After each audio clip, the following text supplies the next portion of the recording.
അറിയും. എല്ലാവർക്കും നമസ്കാരം. ഗീതാജ്ഞാന യജ്ഞത്തിലേക്ക് ഏവരെയും സഹർഷം സ്വാഗതം ചെയ്യുന്നു. മോക്ഷ സന്യാസ യോഗം എന്ന 18-ാം അധ്യായത്തിൻ്റെ ആരംഭത്തിൽ അർജുനൻ ഭഗവാനോടൊരു ചോദ്യം ചോദിച്ചു. സന്യാസത്തെയും ത്യാഗത്തെയും വേർതിരിച്ചറിയാൻ ഞാൻ ആഗ്രഹിക്കുന്നു എന്നത്. അതിന് ഭഗവാൻ ഉത്തരം നൽകി, കാമ്യ കർമ്മങ്ങളുടെ ന്യാസമാണ് സന്യാസം. അതുപോലെ കർമ്മങ്ങളിൽ സംഘത്തെ ഉപേക്ഷിക്കുന്നത് തന്നെ സർവകർമ്മ ഫലത്യാഗം, ആ ഫലത്തെ ത്യജിക്കുന്നത് തന്നെയാകുന്നു ത്യാഗമെന്നത്. അപ്പോൾ ഗീത മുന്നോട്ട് വയ്ക്കുന്ന സന്യാസം എന്നത് ഏറ്റവും ഉദാത്തമായ മനുഷ്യ കുലത്തെ സംബന്ധിച്ച്, നമ്മളെ ഈ മനുഷ്യൻ്റെ ഈ ജീവിതത്തെ ഒരു സമൂഹ ജീവി എന്ന നിലയിൽ മനുഷ്യനെ ഏറ്റവും സൗന്ദര്യമാർന്ന സ്വഭാവ ഗുണത്തിൻ്റെ സവിശേഷമായിട്ടുള്ള ഒരു മൂല്യമാണ് സന്യാസം എന്നാണ് ഗീത നമ്മുടെ മുന്നിലേക്ക് വയ്ക്കുന്നത്. അതിന് വസ്ത്രമായിട്ടോ തല മൊട്ടയടിക്കലായിട്ടോ രുദ്രാക്ഷം ധരിക്കലോ ഭസ്മം ധരിക്കലോ ചന്ദനം പൂശലോ ഇതൊന്നുമായിട്ട് അതിന് യാതൊരു ബന്ധവുമില്ല. അതാണ് സന്യാസം. നതു വസ്ത്രം നതു മുണ്ടനം ജ്ഞാനം സന്യാസ ലക്ഷണം എന്ന് ഈ ദശനാമ സന്യാസ സമ്പ്രദായമൊക്കെ രചിച്ച ശങ്കര ഭഗവത്പാദർ പറഞ്ഞിട്ടുള്ളത്. അറിവ് തന്നെയാണ് സന്യാസത്തിൻ്റെ ലക്ഷണം എന്ന് പറയാം. അപ്പം എന്താണ് അറിവ്? യാഥാർത്ഥ്യത്തെ ഉൾക്കൊള്ളുക എന്നതാണ്. പരമമായ സത്യം എന്താണോ അതിനെ അംഗീകരിക്കുക, അത് തന്നെ. എന്താ സത്യം? ഇവിടെ ഉള്ള ഒന്നും എൻ്റേതല്ല വാസ്തവത്തിൽ. ആണോ? ആരാ പറഞ്ഞത്? നമ്മുടെ പേരിൽ ആധാരവും കാര്യങ്ങളൊക്കെ ഉണ്ട്, അതൊക്കെ അവിടെ ഇരുന്നോട്ടെ. അതിൻ്റെ റിയാലിറ്റി എന്താ? നമ്മുടേതാണോ? അപ്പോൾ നമ്മൾ എന്നും നിദ്രയിലേക്ക് പ്രവേശിക്കുന്നുണ്ടല്ലോ. ഈ ഉടമസ്ഥത കൈയൊഴിയുന്നത് നിദ്രയിൽ കൈയൊഴിയുന്നുണ്ട്. കാരണം ഒന്നിൻ്റെയും ഉടമയല്ല. അവിടെ ദേശമായിട്ടും കാലമായിട്ടും വസ്തുവായിട്ടും നമുക്ക് ബന്ധമില്ല. അതുകൊണ്ടാണ് നമ്മൾ ഈ സന്യാസം സ്വീകരിക്കുമ്പോൾ സന്യാസ വിധിയുണ്ട്. കുറേ കാര്യങ്ങൾ അതിൽ കുറേ ഈ 16 സംസ്കാരങ്ങളൊക്കെ ചെയ്യണം. ഗർഭാധാനം മുതൽ എല്ലാം തുടങ്ങും. ഒക്കെ ഒരു സങ്കല്പത്തിൽ ചെയ്യുന്നതാണ്. വിവാഹമൊക്കെ ഉണ്ട്, സങ്കല്പത്തിലാണ്. മരണം, അന്ത്യേഷ്ടിയുണ്ട്. പരിവ്രാജക ഹോമം എന്ന് പറയുന്നത് അന്ത്യേഷ്ടി മരണാനന്തര കർമ്മമാണ്. ഇതെല്ലാം ചെയ്യണം. അതെല്ലാം കഴിഞ്ഞിട്ടാണ് ഈ സന്യാസം സ്വീകരിക്കുന്നത്. വിവസ്ത്രനായിട്ട്, വസ്ത്രം പോലും ഇല്ലാതെ നടക്കുമ്പോഴാണ് ഗുരു പേരോ കാര്യങ്ങളോ ഒന്നുമില്ല. ഒന്നുമില്ലാതെ ഇരിക്കുമ്പോൾ ഗുരു ഒരു പേര് വിളിക്കുന്നു, ഒരു വസ്ത്രം തരുന്നു. അതാണ് സന്യാസ വസ്ത്രം. അപ്പോൾ അവിടെ എടുക്കുന്ന ഒരു പ്രതിജ്ഞ എന്താന്ന് പറഞ്ഞാൽ ഈ ഹസ്താമലക സ്തോത്രത്തിലുള്ളതാണ്. ആരാണ് ഞാൻ? ഞാൻ സന്യാസിയാണെന്ന് സന്യാസി പറയുകയോ ഇല്ല. അതാണ് ശരിയായ സന്യാസത്തിൽ, ശരിയായ സന്യാസം എന്ന് പറയുന്നത് അതാണ്. സന്യാസി വസ്ത്രം ധരിച്ചിരിക്കുമ്പോഴും അതുമായിട്ടൊന്നും ബന്ധമില്ല. ഹസ്താമലകനോട് ശങ്കരൻ ചോദിക്കുന്നത് നീ ആരാണ് എന്ന് ചോദിക്കുമ്പോൾ ഹസ്താമലകൻ കൊടുക്കുന്ന ഉത്തരമാണ് സന്യാസിയുടെ ഉത്തരം. അത് സന്യാസിയെ സംബന്ധിക്കുന്നത് മാത്രമല്ല, എല്ലാവരും സംബന്ധിച്ചും അതാണ് സത്യം.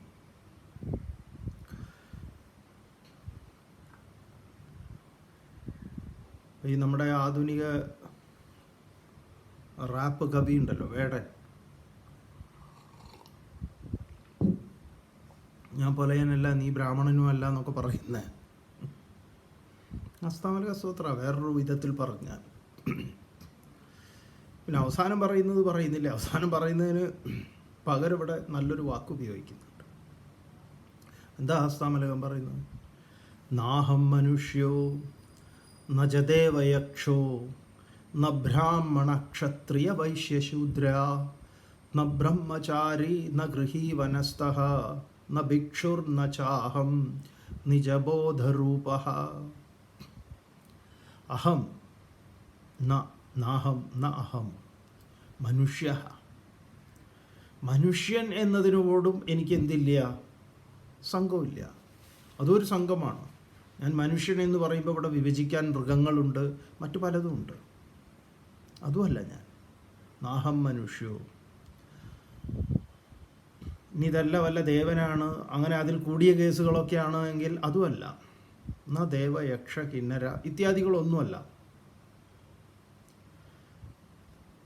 പിന്നെ ബ്രാഹ്മണനാണോ ക്ഷത്രിയനാണോ വൈശ്യനാണോ ശൂദ്രനാണോ, ഇതൊന്നുമല്ല. ഇതൊക്കെ നിങ്ങൾ ഉണ്ടാക്കിയ തട്ടിക്കൂട്ട് ഇടപാടാണ്. ഇതൊന്നും ഞാനല്ല. ന ബ്രാഹ്മണ ക്ഷത്രിയ വൈശ്യ ശൂദ്ര. പിന്നെയുള്ള എന്താ, ബ്രഹ്മചാരി ഗൃഹസ്ഥൻ വാനപ്രസ്ഥൻ സന്യാസി, അതും ഞാനല്ല. നാഹം മനുഷ്യോ ന ച ദേവയക്ഷോ ന ബ്രാഹ്മണ ക്ഷത്രിയ വൈശ്യ ശൂദ്ര ന ബ്രഹ്മചാരി ന ഗൃഹി ന വനസ്ഥഃ ന ഭിക്ഷു. പിന്നെ ആരാണ് ഞാൻ? നിജബോധരൂപഃ. അഹം ബോധസ്വരൂപഃ. ബോധം എന്ന് പറയുമ്പോൾ നമ്മുടെ professor G Balakrishnan Nair sir പറയും, ബോധമുണ്ടെങ്കിൽ എനിക്കെന്തുണ്ട്, ഈ പ്രപഞ്ച പ്രതീതിയുണ്ട്. ബോധമില്ലെങ്കിലോ ഈ പ്രപഞ്ച പ്രതീതിയില്ല. ബോധത്തിലാണ് എല്ലാമെന്ന്. അപ്പം നമ്മൾ തെറ്റായിട്ട് മനസ്സിലാക്കും, നമുക്ക് ഈ അനസ്തേഷ്യയൊക്കെ തരുമ്പോൾ ബോധം കെടുത്തുക അല്ലെങ്കിൽ ബോധം പോവുക, എന്തെങ്കിലും ഇടി കിട്ടിയാൽ, എന്തെങ്കിലും ഏതെങ്കിലും വിധത്തിലുള്ള ആക്സിഡൻറ്റ് ഉണ്ടാകുമ്പോഴൊക്കെ കുറേ സമയം നമുക്ക് ബോധം നഷ്ടപ്പെടും. ആ ബോധമാണോ ഇത്? അല്ല. അത് ആത്മാവിനെയും അതിവർത്തിച്ച് നിൽക്കുന്ന, അല്ലെങ്കിൽ ആത്മാവ് തന്നെ അതിലാണ്. അതിനെയാണ് പറയുന്നത്. അവിടെ എന്തില്ല, ദേശമില്ല, കാലമില്ല. അതാണ് നാരായണീയത്തിൽ പറയുന്ന ദേശകാലാവധിഭ്യാം നിർമുക്തം നിത്യമുക്തം എന്ന് പറയുന്ന ആ ബോധത്തെയാണ്. അപ്പം അതാണ് വാസ്തവത്തിൽ ഈ കാണായതെല്ലാം. എല്ലാം അതാണ്. അപ്പോൾ പാരമാർത്ഥിക തലത്തിൽ ഞാൻ അതിനെ ഉൾക്കൊള്ളുന്നു, ആ റിയാലിറ്റിയെ. അതാണ് അതിൻ്റെ അൾട്ടിമേറ്റ് ട്രൂത്ത് എന്ന് പറയുന്ന പാരമാർത്ഥിക സത്യം. അത് എപ്പോഴും നല്ല ബോധ്യമുള്ള ഒരാൾ, അയാളിൽ പിന്നെ ഈ ഉടമസ്ഥതാബോധം ഉണ്ടാവില്ല. പിന്നെ ഈ ലോകത്ത് ജീവിക്കുന്നതോ, ഈ ലോകത്ത് നടന്നു പോകുന്നു താൽക്കാലികമായിട്ട്. ഈ വസ്തുവകളിലൊക്കെ നിങ്ങളുടെ പേര് ഇരുന്നോട്ടെ, ഇതൊക്കെ മരണാനന്തരം എൻ്റെ കയ്യിൽ തന്നെ തിരിച്ചു വരും എന്നുള്ള വിധത്തിൽ ചിന്ത ചെയ്യാഞ്ഞാൽ മതി.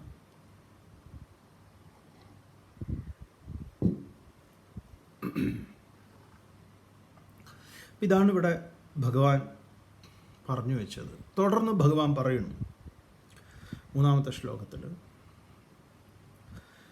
ത്യാജ്യം ദോഷവദിത്യേകേ കർമ്മ പ്രാഹുർമനീഷിണഃ യജ്ഞദാനതപഃ കർമ്മ ന ത്യാജ്യമിതി ചാപരേ. ഭഗവാൻ വീണ്ടും ഉപനിഷത്ത് അല്ലെങ്കിൽ മുൻപ് പറയപ്പെട്ടിട്ടുള്ള മറ്റ് ആചാര്യന്മാരുടെ, ദാർശനികന്മാരുടെ അഭിപ്രായത്തെ ഇവിടെയൊന്ന് സൂചിപ്പിച്ചു പോകുന്നു. ത്യാജ്യം ദോഷവത് ഇതി ഏകേ പ്രാഹു. ആരാണ് അവർ? കർമ്മപ്രാഹുർ മനീഷിണഃ. മനീഷിണഃ എന്ന് പറഞ്ഞാൽ മനസ്സഹ ഇഷ്ടതേതി മനീഷീന, മനസ്സിൻ്റെ അപ്പുറത്തേക്ക് കടന്നു ചെന്നവൻ എന്നാണ്. ആ വാതായനങ്ങളൊക്കെ തുറന്ന് അതിൻ്റെ ഉള്ളറകളിലേക്കെല്ലാം പ്രവേശിച്ചിട്ടുള്ളവൻ ആരാണോ അവനാണ് മനീഷി. അപ്പോൾ ആ മനീഷി പറയുന്നു, എന്താ പറയണത്? ഏകേ മനീഷിണഃ,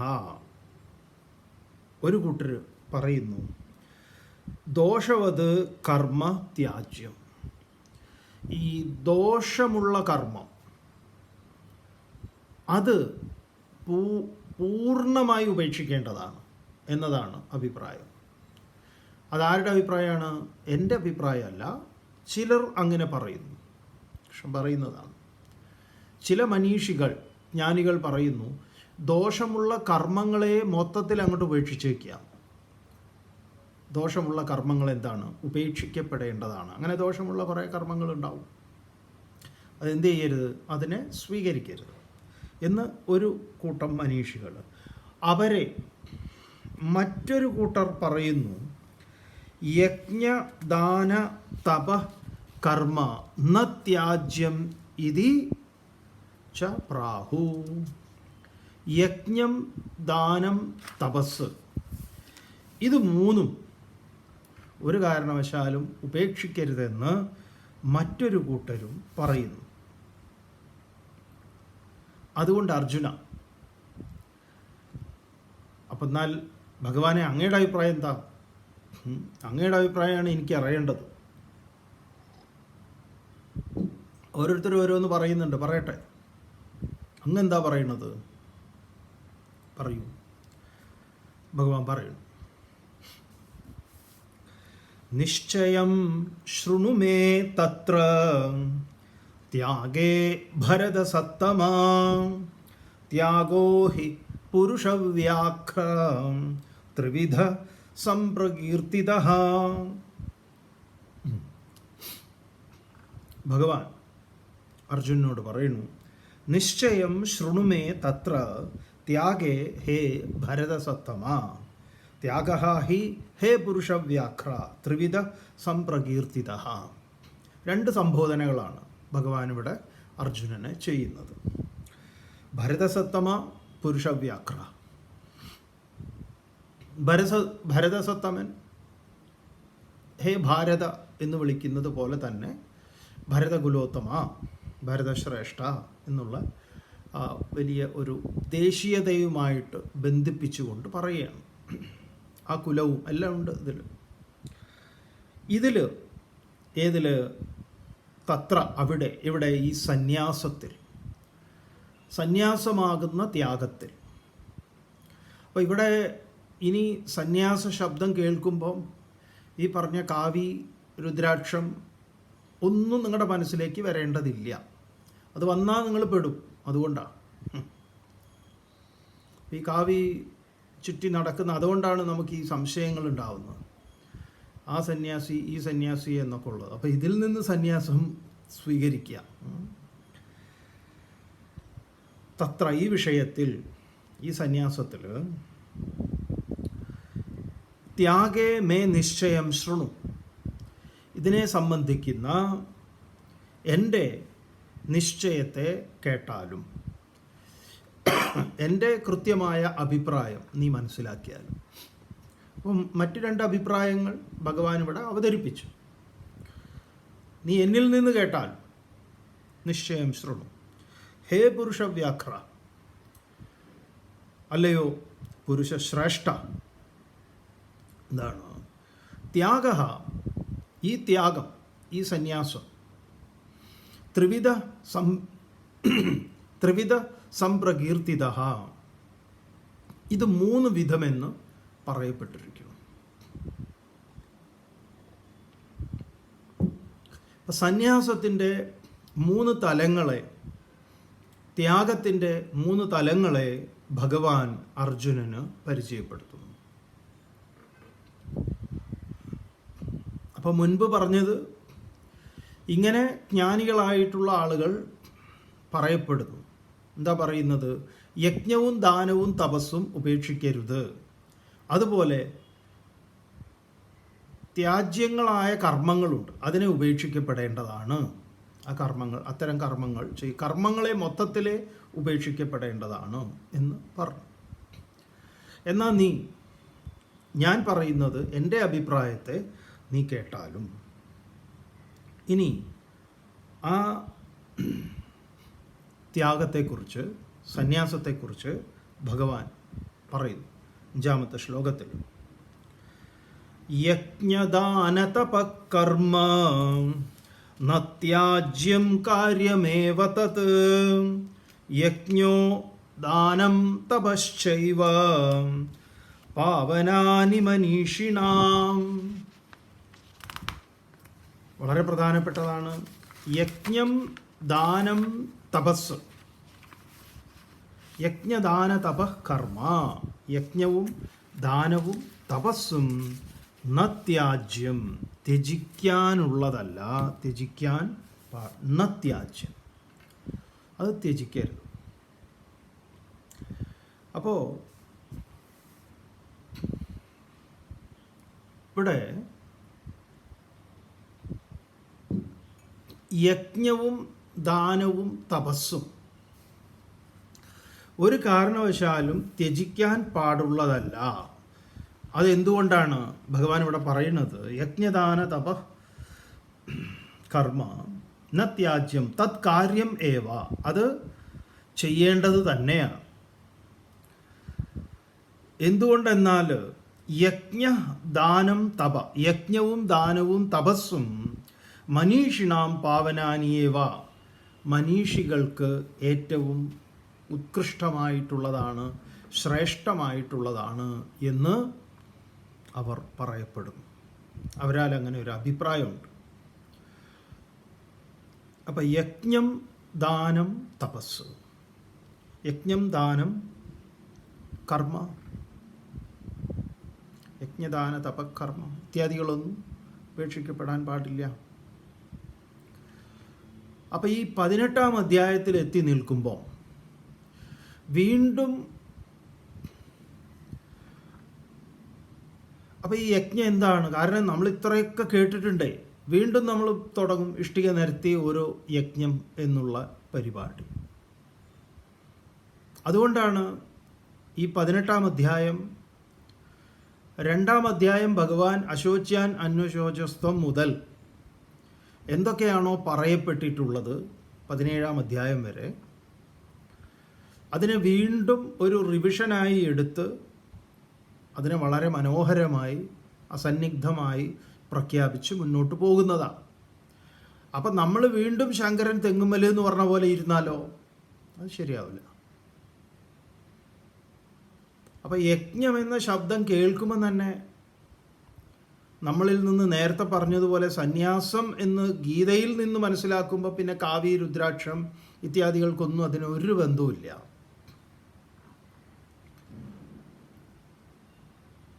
അപ്പം യജ്ഞശബ്ദം കേൾക്കുമ്പോൾ 3-ാം അധ്യായത്തിലേക്കും 4-ാം അധ്യായത്തിലേക്കും വരണം. അവിടെ കൃത്യമായി ഭഗവാൻ യജ്ഞത്തിന് നിർവചനം നൽകിയിട്ടുണ്ട്.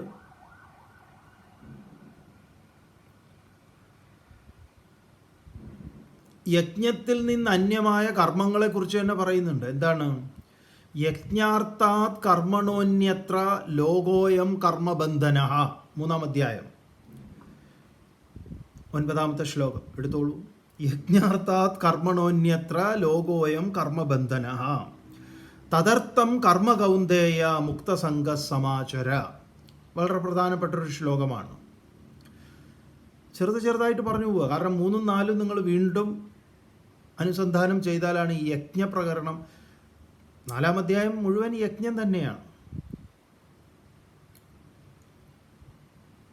അപ്പം യജ്ഞം എന്ന് കേൾക്കുമ്പം ഏത് യജ്ഞത്തെയാണ് ഭഗവാൻ ഉപേക്ഷിക്കരുത് എന്ന് പറഞ്ഞിട്ടുള്ളത്?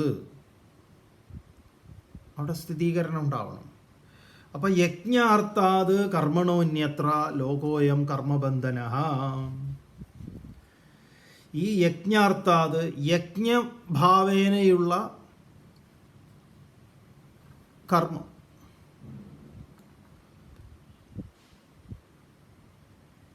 അങ്ങനെയുള്ള കർമ്മങ്ങൾ എന്താണ്? ലോകത്തിൽ ബന്ധനം ഉണ്ടാക്കില്ല. മറ്റതോ യജ്ഞഭാവം ഇല്ലാത്ത കർമ്മങ്ങളോ ലോകത്തിന് ബന്ധനം ഉണ്ടാക്കും. അതേസമയം 3-ാം അധ്യായത്തിലെ 10-ാമത്തെ ശ്ലോകം വളരെ വളരെ പ്രധാനപ്പെട്ടതാണ്. ഈ പ്രപഞ്ചത്തെ തന്നെ ഞാൻ സൃഷ്ടിച്ചത് യജ്ഞം കൊണ്ടാണെന്നും ഈ യജ്ഞം കൊണ്ട് വേണം നിങ്ങൾ അഭിവൃദ്ധിപ്പെടാനെന്നും പറഞ്ഞിട്ടുണ്ട്. എന്താണ്? സഹയജ്ഞ പ്രജാ സൃഷ്ടുവ പുരോവാച പ്രജാപതി അനേന പ്രസവിഷ്യധ്വം ഏഷവോസ്തിഷ്ടകാമധുഗ്. മറന്നുപോകരുത്. അത് വളരെ മനോഹരമായിട്ടാണ് പറയുന്നത്. സഹയജ്ഞ പ്രജാ സൃഷ്ടുവ. പ്രജാപതി ഈ വിശ്വത്തെ സൃഷ്ടിച്ച് പുരാ ഉവാച, പണ്ട് പറഞ്ഞു പ്രജകളോട്, ഈ വിശ്വത്തോട് പറഞ്ഞു, അനേന പ്രസവിഷ്യത്വം, ഇതുകൊണ്ട് നിങ്ങൾ അഭിവൃദ്ധിപ്പെടുവിൻ. യജ്ഞം എന്ന് പറയുമ്പോൾ എന്താ? പരസ്പരം പങ്കുവെക്കല, ഉടമസ്ഥതയെ കൈയൊഴിയല, തുല്യ അവകാശത്തെ സ്ഥാപിക്കലാണ്. അങ്ങനെ എല്ലാറ്റിനും തുല്യ അവകാശമുണ്ടെന്ന അറിവിൽ ഈ ലോകത്ത് ജീവിക്കുക. അതുകൊണ്ട് നിങ്ങൾ അഭിവൃദ്ധിപ്പെടുക. എന്ത് മനോഹരമാണ്! ആ അടുത്ത ശ്ലോകവും അതിമനോഹരമല്ലേ? ദേവാൻ ഭാവയതാനേന തേ ദേവാ ഭാവയന്തുവഹ പരസ്പരം ഭാവയന്തഃ ശ്രേയപരമവാപ്സ്യത. എന്ത് മനോഹരമായ ശ്ലോകങ്ങളാണ്! ഇങ്ങനെ നിങ്ങൾ പരസ്പരം സന്തോഷിപ്പിച്ചുകൊണ്ട് അഭിവൃദ്ധിയെ പ്രാപിക്കുവിൻ. അങ്ങനെ ചെയ്യാത്തവനെയോ, അങ്ങനെ ചെയ്യാത്തവനെയാണ് കള്ളൻ എന്ന് വിളിച്ചത് ഗീത. സോഷ്യലിസവും കമ്മ്യൂണിസവും ഒക്കെ നമ്മൾ ഇവിടെയാണ് കാണുക. കാരണം ഈ ലോകത്തിൻ്റെ അവകാശികൾ എല്ലാവർക്കും, ഭൂമി എല്ലാവർക്കും അവകാശപ്പെട്ടതാണ്, എല്ലാവർക്കും എല്ലാ വിഭവങ്ങളും അവകാശപ്പെട്ടതാണ്. അങ്ങനെ എല്ലാവർക്കും അവകാശപ്പെട്ട വിഭവങ്ങളെ ആരാണോ തുല്യമായി പങ്കുവയ്ക്കാതെ ഒറ്റയ്ക്ക് അനുഭവിക്കുന്നത് അവനെ കള്ളൻ എന്ന് ഗീത വിളിക്കുന്നു. ഒരു മടിയും കൂടാതെ. എവിടെയാണ് വിളിക്കുന്നത്? ഈ 12ാമത്തെ ശ്ലോകത്തിൽ, 3-ാം അധ്യായത്തിൽ. ഇഷ്ടാൻ ഭോഗാൻ ഹിവോ ദേവാഹ ദാസ്യന്തേ യജ്ഞഭാവിതാഹ തൈർദത്താൻ അപ്രദായേഭ്യഃ യോ ഭുങ്ക്തേ സ്തേന ഏവ സഹ. ഇങ്ങനെ പ്രകൃതി വിഭവങ്ങൾ നമുക്കെല്ലാവർക്കുമായിട്ട് കനിഞ്ഞു തരുന്ന സമയത്ത് അതിനെ പങ്കുവയ്ക്കാതെ ഒറ്റയ്ക്കെടുത്ത് അനുഭവിക്കുന്നവൻ ആരോ അവൻ കള്ളനാകുന്നു. തിരിച്ചു നൽകാത്തവൻ, പങ്കിടാത്തവൻ, ബൂർഷ്വാസി. അതുപോലെ തന്നെ യജ്ഞശിഷ്ടാശിനസന്ത, ഇത് മുഴുവൻ വീണ്ടും റിവിഷൻ ചെയ്യേണ്ടതാണ്. നിങ്ങൾ ചെയ്താൽ മതി. ഗീത 3-ാം അധ്യായം ഒന്നുകൂടെ കേട്ടാൽ മതി. യജ്ഞശിഷ്ടാശിനസന്ത, നമ്മൾ ശ്ലോകം ചൊല്ലി പോവുകയുള്ളൂ. യജ്ഞശിഷ്ടാശിനസന്ത മുച്യന്തേ സർവഗിൽബിഷൈഃ ഭുഞ്ചതേ തേ ത്വഖം പാപാഃ യേ പചന്ത്യാത്മകാരണാത്. വീണ്ടും അവൻ്റെ നാശത്തിനായിട്ട് അവൻ എന്ത് ചെയ്യുന്നു? പാകം ചെയ്യുന്നു. തുല്യമായി പങ്കിടാത്തവൻ പാപത്തെ പാകം ചെയ്ത് ഭുജിക്കുന്നു. എന്ത് കഠിനമായ വാക്കുകളാ!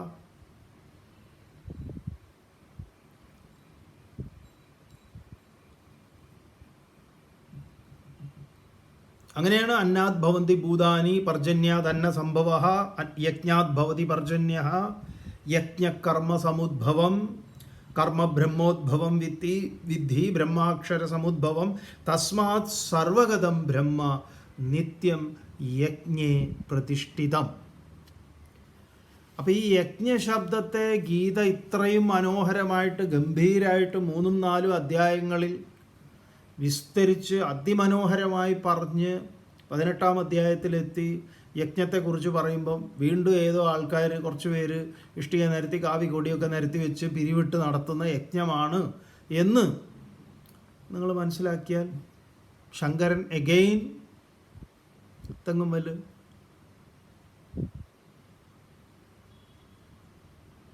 വളരെ പ്രധാനമാണ്.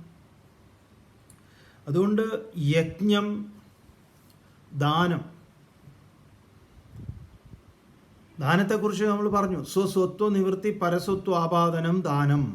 ഉടമസ്ഥതയെ കൈയൊഴിയുക, പരൻ്റെ ഉടമസ്ഥതയിലേക്ക് ഏൽപ്പിക്കുക. ഒന്നിൻ്റെ ഉടമയാകാതിരിക്കുമ്പോൾ തന്നെ വലിയ ദാനമാണ്. മഹാഭാരതം പറയും ദണ്ഡന്യാസ പരം ദാനം എന്ന്. ഈ ഒരുത്തനെ മർദ്ദിക്കുക എന്നത് അത് പല വിധത്തിലുണ്ടല്ലോ, അത് ഉപേക്ഷിക്കുന്നതാണ് ഏറ്റവും വലിയ ദാനം എന്ന്. ദണ്ഡന്യാസം, വടി, മർദ്ദനമാണ് അവിടെ. അതിൻ്റെ ഉപേക്ഷയാണ് ദാനം. തപസ്,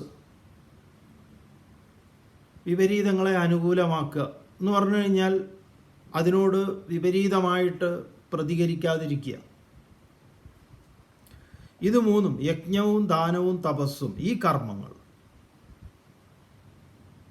മൂന്നും എന്താണ്? ത്യജിക്കാൻ ഉള്ളതല്ല. അത് നമ്മളിൽ എപ്പോഴും അത് വേണം. തത്കാര്യം, അത് ചെയ്യേണ്ടത് തന്നെയാണ്. ഈ യജ്ഞവും ദാനവും തപസ്സും മനീഷിണാം, ജ്ഞാനികളെ സംബന്ധിച്ച് പാവനാനിയേവ, പരിശുദ്ധങ്ങളായിട്ടുള്ളതാണ്. തുടർന്ന് ഭഗവാൻ പറയുന്നു, ഏതാന്യപി തു കർമാണി സംഗം ത്യക്ത്വാ ഫലാനി ച കർത്തവ്യാനീതി മേ പാർത്ഥ നിശ്ചിതം മതമുത്തമം. എൻ്റെ നിശ്ചയിച്ചുറപ്പിച്ച അഭിപ്രായം ഭഗവാൻ പറയുന്നു. ഹേ പാർത്ഥ, അല്ലയോ അർജുന, എൻ്റെ അഭിപ്രായത്തിൽ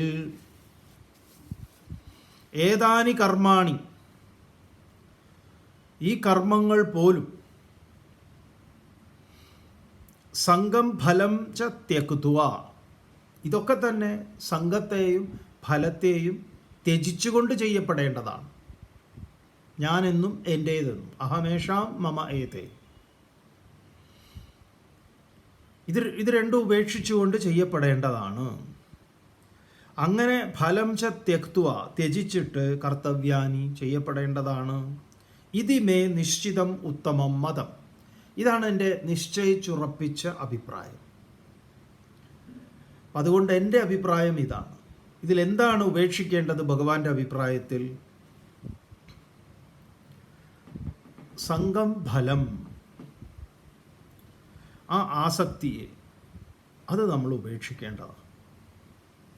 ഇത് മുമ്പ് പറഞ്ഞിട്ടില്ലേ? ഉണ്ടല്ലോ.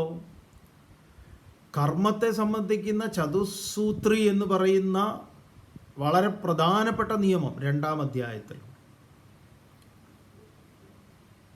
മറന്നു പോകരുത്. 4 നിയമങ്ങളാണ് പറഞ്ഞത്. കർമ്മണ്യേവാധികാരസ്തേ മാ ഫലേഷു കഥാചന മാ കർമ്മ ഫലഹേതുർഭൂഹു മാതേ സംഗോസ്ത്വ കർമ്മണി. എന്താണത്? കർമ്മണി ഏവ തേ അധികാരഃ അസ്തി. കർമ്മം ചെയ്യുന്നതിൽ നമുക്ക് അധികാരമുണ്ട്, അവകാശമുണ്ട്, സ്വാതന്ത്ര്യമുണ്ട്. എന്താണ് കർമ്മം? ഉത്ക്ഷേപണം അവക്ഷേപോ ഗമനം ച പ്രസാരണം ആകുഞ്ചനം ഇതി പ്രാഹു കർമ്മ പഞ്ചവിധം ബുധാഹ. കർമ്മങ്ങൾ 5 മനീഷിണഃ പ്രാഹു, ജ്ഞാനികൾ ബുധാഹ പ്രാഹു, ജ്ഞാനികൾ പറയപ്പെട്ടിട്ടുണ്ട്. ഉയർത്തലും താഴ്ത്തലും വലിക്കലും ചുരുക്കലും ഗമനം നടക്കലുമാണ്. ഇതുകൊണ്ട് നമുക്ക് സാധിക്കാവുന്നത് ഉത്പാദ്യം, വികാര്യം, സംസ്കാര്യം, പ്രാപ്യം. പലതും ഉൽപ്പാദിപ്പിക്കാം, സംസ്കരിക്കാം, മറ്റൊന്നാക്കാം, ഒരു സ്ഥലത്ത് നിന്ന് വേറൊരു സ്ഥലത്ത് എത്തിച്ചേരാം. ഇത്രേ സാധിക്കും. ഇതിനൊക്കെ നമുക്ക് എന്തുണ്ട്? സ്വാതന്ത്ര്യമുണ്ട്. ആ സ്വാതന്ത്ര്യത്തെയാണ് 1-ാമത്തെ നിയമമായിട്ട്, കർമ്മയോഗത്തെ സംബന്ധിക്കുന്ന ചതുസൂത്രങ്ങളാണ്. കർമ്മണി ഏവത്തെ അധികാരഃ കർമ്മണ്യേവാധികാരസ്തേ. വളരെ പ്രസിദ്ധമായ ശ്ലോകം. കർമ്മണ്യേവാധികാരസ്തേ മാ ഫലേഷു കഥാചന മാ കർമ്മ ഫലഹേതുർഭൂഹു മാതേ സംഗോസ്ത്വ കർമ്മണി എന്ന് പറയുന്നു. അപ്പം കർമ്മണി ഏവത്തെ അധികാരഃ മാ ഫലേഷു കഥാചന, ഇതാ ഇവിടെ പറഞ്ഞിരിക്കുന്നു. ഫലത്തിൽ നിനക്ക് അധികാരമില്ല മോനെ. ഫലം അനുകൂലവും പ്രതികൂലവും ഒക്കെ ഉണ്ടാവും. അതുകൊണ്ട് നീ അത് അനുകൂലമായിട്ടോ പ്രതികൂലമായിട്ടോ പ്രതികരിച്ചതുകൊണ്ട് പ്രത്യേകിച്ച് ഒരു ഗുണവുമില്ല. അത് നിൻ്റെ ഉള്ളിലെ ശേമുഷി നശിപ്പിക്കുന്നതാണ്. അതുകൊണ്ട് 2-ാമത്തെ നിയമം വളരെ പ്രധാനപ്പെട്ടതാണ്. കർമ്മണി ഏവത്തെ അധികാരഃ മാ ഫലേഷു കഥാചന. ഒരിക്കലും നിനക്കതിൽ അധികാരമില്ല. മാതേ സംഗോസ്ത്വ കർമ്മണി, അതിൽ നിനക്ക് സംഘം ഉണ്ടാകും. ഉണ്ടാവാനും പാടില്ല. ഏതിൽ? അനുകൂലമോ പ്രതികൂലമോ. അപ്പം കർമ്മണ്യേവാധികാരസ്ഥേ മാ ഫലേഷു കഥാചന മാ കർമ്മഫലഹേതുർഭൂഹു. കർമ്മഫലത്തിന് നീ ഹേതുവാകരുത്. മാ തേ സംഘോസ്തു കർമ്മണി. കർമ്മം ചെയ്യാതിരിക്കുക എന്നതിൽ നിനക്ക് സംഘം ഉണ്ടാവരുത്. കർമ്മഫലത്തിന് ഹേതുവാകരുത്, കർമ്മം ചെയ്യാതിരിക്കുക എന്നുള്ള പരിപാടിയും ചെയ്യരുത്. അതുകൊണ്ട് കർമ്മം ചെയ്തുകൊണ്ടിരിക്കണം. തന്നെയല്ലേ ഭഗവാൻ ഇവിടെ പറഞ്ഞു? അതെ. അപ്പോൾ അത് ഓർമ്മയുണ്ടെങ്കിൽ ഇതിവിടെ എന്തായി? ആ സംഗതി അരക്കിട്ട് ഉറപ്പിച്ചു കഴിഞ്ഞു. ഒരു റിവിഷൻ, നമ്മൾ പരീക്ഷയ്ക്ക് പഠിക്കുമ്പോൾ ആദ്യം മുതൽ ഒന്നുകൂടെ എടുത്ത് ഒരു റിവിഷൻ ചെയ്യുമല്ലോ, അതുപോലെയാണ്. അതുകൊണ്ട് എൻ്റെ അഭിപ്രായത്തിൽ ഇതാണ് മേ നിശ്ചിതം ഉത്തമം മതം. മതം എന്ന് പറഞ്ഞാൽ അഭിപ്രായം. എൻ്റെ നിശ്ചയിച്ചുറപ്പിച്ചിട്ടുള്ള അഭിപ്രായം. അർജുന, ഇതിൽ നിന്ന് ഒരു തരത്തിലുള്ള വിടുതലുമില്ല. അതുകൊണ്ട് നീ ഇതിനെ ഉൾക്കൊള്ളും, നന്നായിട്ട് മനസ്സിലാക്കും.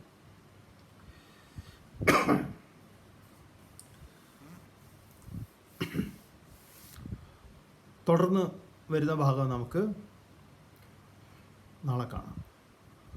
ഓം പൂർണ്ണമദഃ പൂർണ്ണമിദം പൂർണ്ണാത് പൂർണ്ണമുദച്യതേ പൂർണ്ണസ്യ പൂർണ്ണമാദായ പൂർണ്ണമേവാവശിഷ്യതേ.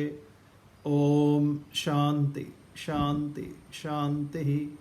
ഹരി ഓം. ശ്രീ ഗുരുഭ്യോ നമഃ. ഹരി ഓം.